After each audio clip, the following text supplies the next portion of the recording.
Zainuddin Amali ungkap nasib timnas Indonesia usai batal jadi tuan rumah Piala Dunia U20 2023. Wakil Ketua Umum PSSI Zainuddin Amali angkat bicara terkait nasib timnas Indonesia usai batal menjadi tuan rumah Piala U20 2023. Sebelumnya diketahui, FIFA memutuskan untuk mencoret Indonesia sebagai tuan rumah Piala Dunia U20 2023 imbas dari adanya penolakan terhadap keikutsertaan timnas Israel.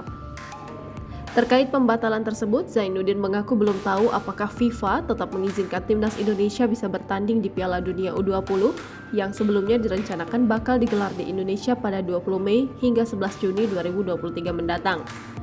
Dirinya pun kembali menegaskan, timnas Indonesia U20 sebelumnya direncanakan bermain di Piala Dunia U20 karena sebagai tuan rumah.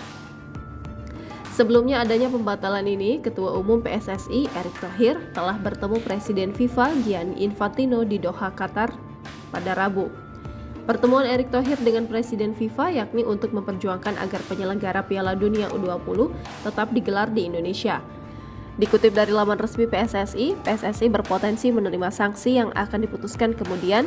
Erick Thohir dan Gianni Infantino akan kembali melakukan pertemuan dalam waktu dekat.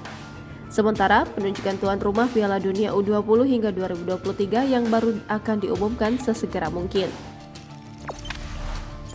Jangan lupa subscribe, share, komen, dan like ya!